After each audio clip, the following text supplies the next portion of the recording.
With this being ostensibly a time travel story, a major focus is witnessing how the timeline is altered as a result of Raiden's attempt to create a better future, with every deviation leading to a whole series of changes that start small, but have completely rewritten MK history by the time the Emperor's helmet hits the floor, right? Boom. Butterfly effect. Well, there is one particular detail that's so incompatible with this kind of story that this important focus is completely obscured. In case you're unfamiliar, a retcon, or retroactive continuity, is when previously established details in a series are contradicted by a newer story, and the newer version of events is used going forward. MK is no stranger to retcons, and I'll provide a few examples here. Kano was initially listed as an American orphan raised in Japan, hence a Japanese name, but from Deadly Alliance onwards he was made Australian to honour the performance of Trevor Goddard in the first movie. Shao Kahn and Goro were killed off in Deadly Alliance, only to then be revealed as having survived in the GameCube port of Deception.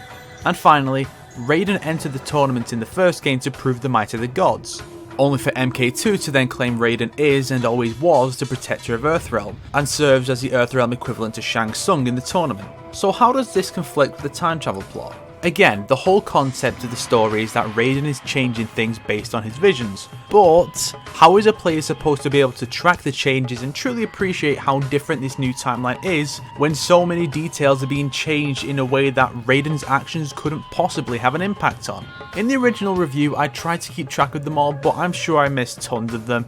I won't go that in depth here, but let's look at a few notable examples that really showcase what I'm trying to get across here. 1. More characters on the island. Presumably in an attempt to add more fights and variety of opponents for the MK1 section, the number of present characters more than doubled.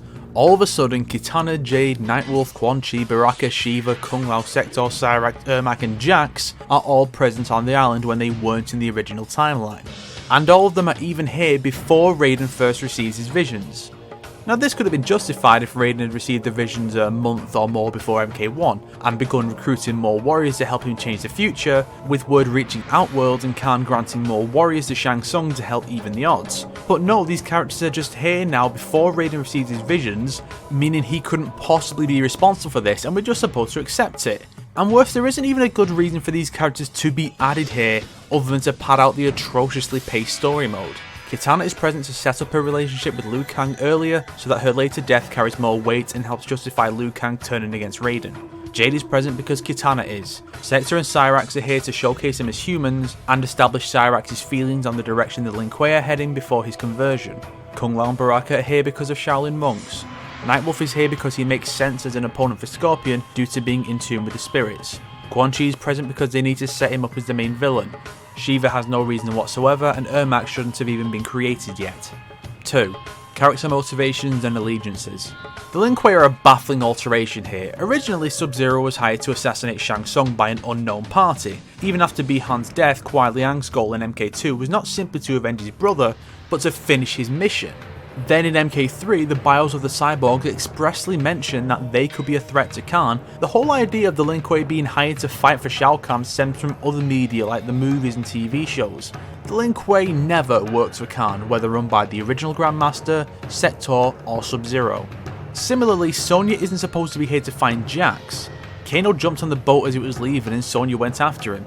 In fact, Jax's presence is never really explained in the story, nor justified in gameplay because he isn't involved in any fights during the MK1 section, ultimately making his inclusion completely pointless.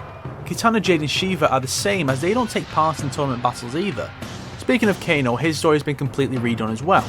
Kano isn't supposed to serve Shao Kahn until MK3, he's even held prisoner by Khan in MK2 alongside Sonya. In MK3, he fights Sonya and gets kicked off a skyscraper. He's saved by Motaro, who is then murdered by Shiva. Kano teams up with her to murder Khan, but secretly tells Khan about it, allowing him to ambush Shiva and run her through with a sword. Khan then offers to reward Kano and he asks to be Khan's general, but now he's just working for Outworld from start to finish. The Shokans are another anomaly. Originally, Goro was presumed dead after MK1 right up until MK4. As a result, his father, King Gorbak, assigned Kintaro to fight for Khan in the Outworld tournament. Kintaro's own death is presumably the reason Shiva became involved and was assigned the role of protecting Sindel rather than a central role like her predecessors. And the fact that Goro was agreeing to an alliance with Kitana and making peace with Kung Lao when he resurfaced suggests that he only continued serving Shang Tsung as long as he did out of obligation rather than loyalty. Naturally, this game throws it all out and has Goro stick around and display loyalty to Khan, has Kintaro just be there in MK2 anyway without any mention of Goro's father, suggesting that Kintaro was always there and just hanging out in Outworld during MK1 while Goro took part and Shiva bummed around on the island. I think some of these are a result of the gross oversimplification of allegiances the series has suffered since around 2005. MK Shaolin Monks was an action-adventure spin-off that reimagined the events of MK2 to centre around the titular monks defeating everyone. Whether because they wanted more boss fights or due to the influence of other media based on the series, everyone not previously designated an Earthrealm hero was presented as a servant of Outworld instead. This carried over into MK Armageddon where damn near the entire 63 character roster got grouped into a mere two factions of good and evil, regardless of how little sense that made. Like Scorpion was fighting alongside his nemesis Quan Chi, the true neutral Nitara was designated as evil, the Black and Red Dragon factions fought for the villain side, and it was completely inconsistent. I imagine this stemmed from how diverse the motivations and allegiances had gotten in Deadly Alliance and Deception, where only a handful of characters actually took part in the central conflicts. There were a bunch of multi-character subplots about things like realm restorations and civil wars. There was so much going on, I can only imagine the writers either couldn't keep up or thought the fans wouldn't be able to, and just decided to make things simple, but things became far too simple. It kind of ended up like a 90s cartoon version of a fighting game where everyone is divided neatly into the good guys and the bad guys to do battle every Saturday morning, regardless of how little sense that made for the individual characters. Oh, and just a side note, to the guy who commented on the original review saying I don't know MK lore, I fucking dare you to say that again. 3. Raiden's visions. Leaving aside the obviously different designs for the cast, some of Raiden's visions are inconsistent with the old timeline, and some even with this one. Instead of turning to stone and shatter in MK2 Khan is Falcon punched through the chest. Yes, Khan wouldn't survive being shattered, but I'm fairly sure he couldn't survive being punched through the heart either. Nor could the straps of his clothes for that matter. MK3 Khan is defeated on some nondescript rooftop with his throne on it as opposed to inside his massive fortress. Kano is seen in prison in the arena as was the case originally, but this game gives no indication that the outcome could happen since Raiden's actions bring about no change that could affect it, and when Raiden sees that vision again later, Sonya is there instead. I think this really does prove that there was a lack of communication between certain team members, or that something changed mid-development and it was never fixed. And as a side note, the initial stream of visions lack some of the visions Raiden has later on, and some of them are clearly different. 4. The tournament climax. The tournament's ending is totally different from its original portrayal. After Goro's defeat, a desperate Shang Tsung set an army on the remaining warriors. Liu Kang fought Shang Tsung in private, Raiden and the ninja fought the army, and the other 3 warriors fought Goro. Liu Kang won, Scorpion murdered Sub-Zero after the battle, and everyone but Cage fell into a fiery chasm, but Raiden saved Cage. Now, Scorpion and Sub-Zero fight without Raiden changing anything before then, and Shang Tsung fights Liu Kang in the open and the island doesn't collapse anymore in spite of... 5. Shaolin Monks' influence. As stated, Shaolin Monks reimagined the end of MK1 and the entirety of MK2. Some of these changes carried over into MK 2011's version of events such as Kung Lao and Baraka's presence on the island, Reptile being more reptilian before MK4, Goro's publicly known survival, Kano and Scorpion's association with the villains, the heroes being present for the Shaolin Massacre, the heroes being together from the start instead of coming together later, and Kung Lao referring to Kitana as Liu Kang's girlfriend, to name a few. It may also be why Sub-Zero and Smoke don't show up at the academy to join up with them, and are instead encountered in Outworld. But other details are not carried over from Shaolin Monks, but rather the original version of events from MK2, such as the reason for Kitana's loyalty, the role of the other heroes, the structure of the tournament, etc. The fact that only certain elements carry over while others don't makes it very difficult to know what is supposed to be different as a result of Raiden's actions. 6. The Outworld Tournament stipulations. In MK2, Liu Kang and Kung Lao went to Outworld for revenge, Jax to save Sonya, Sub-Zero to complete his brother's mission, and Johnny Cage... Okay, Johnny Cage didn't really have a reason, and Raiden just showed up because he had to be the mentor figure. But really, Earth didn't have much to gain from winning, it was basically just another normal tournament being held in Outworld. Either side's victory would just be a single victory out of the necessary 10. For the reboot, they alter the story so that Khan is raising the stakes for both sides, though himself more so since Raiden has no interest in invading Outworld, so Khan has the most to lose. This gives the heroes more of a reason to go and adds more risk to MK2 because the tournament is now the equivalent of the full set of 10. Despite this, they do still take Sonya captive to coax the heroes into agreeing.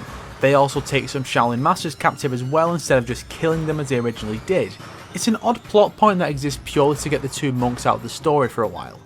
But as I said before, I do like the stipulation change to an extent because it doesn't seem too intrusive like the others. I suppose I could say it feels like they're adding additional context rather than changing context that's already there.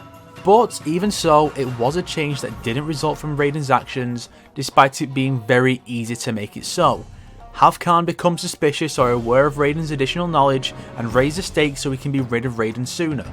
7. Kitana and Mileena. The game suggests that Kitana only went to the flesh pits because of Raiden's visions.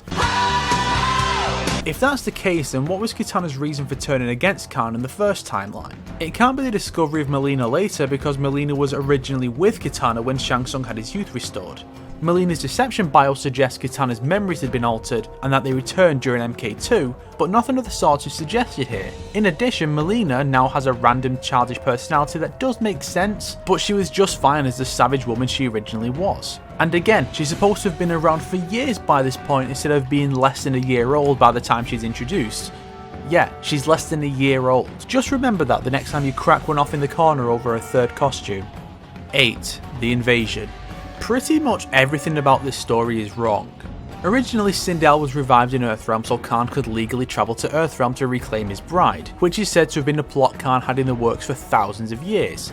In this game, Sindel's death protects Earthrealm from Khan somehow, and she's revived in Outworld. I can only assume they made this change to accommodate the whole defeat the villain by letting him win thing, which wouldn't have worked had Khan's invasion been legal as it originally was. Khan himself originally oversaw the invasion from a massive self-aggrandizing temple that appeared in Earthrealm, instead of his throne room in Outworld. Also, I was always under the impression the Soulnado was a major event that occurred right at the start of the invasion, leaving only a handful of people left to fight against Outworld.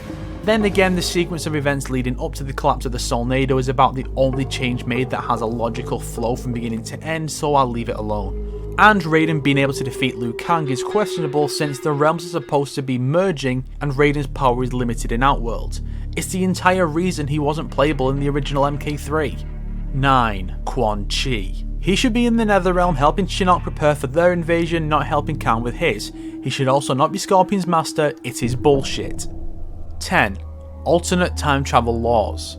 This one's a little different. I recall there being a time travel theory I don't remember the name of, that if you change time, the timeline will find a way to correct itself. For instance, if Raiden saves Smoke from automation, the universe would conspire to make sure Smoke meets his original fate. In the game, Kabal receives his burns from Kintaro despite Kintaro being killed in the Outworld tournament originally, meaning the cause of his burns had to be different in the original timeline, but he ended up burned either way from two different causes.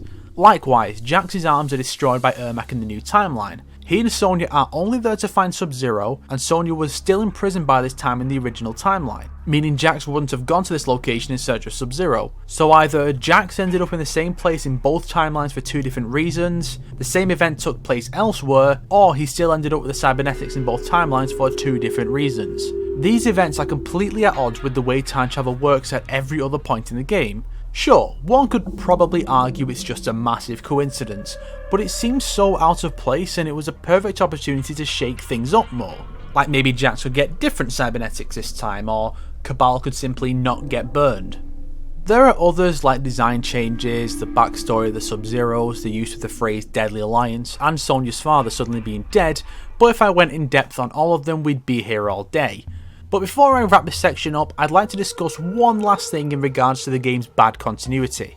One theory thrown out by fans is that since Shinnok's Armageddon ending reveals that he sent a double of himself rather than attending the battle himself, he survived and was thus able to send visions of his own to his past self to set plans into motion before Raiden's visions arrive, and the main piece of evidence they use is this line.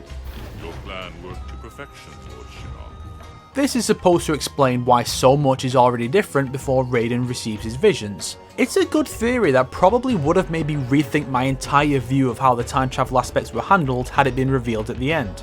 However, I don't think this is what the writers were going for. To me, the line simply refers to Quan Chi's manipulation of everyone to weaken Earthrealm and Outlaws' forces to leave them vulnerable to Shinnok's own invasion plan. But if Shinnok was doing that, why would he not prevent Quan Chi from tricking him with a fake amulet? Or why not send visions to himself before his original coup against the Elder Gods to better prepare? Even if it does explain the abundance of retcons, it still makes Shinnok look like the same level of idiot Raiden is presented as in the game. Now at the time of this writing, I have not played through MKX yet, as I wanted to keep my experience of this game as pure as possible without knowledge of MKX influencing my opinion. Well, that and it's a WB game, so of course they were going to do a complete edition a year later anyway. As such, it is entirely possible that any of these inconsistencies could be explained, possibly even revealing that Shinnok did indeed influence time. Even if that is the case though, it still doesn't make this game's story any less of a mess, as a story really should be able to stand on its own, without needing a sequel to act as a crutch to cover up how poorly written the original story actually is.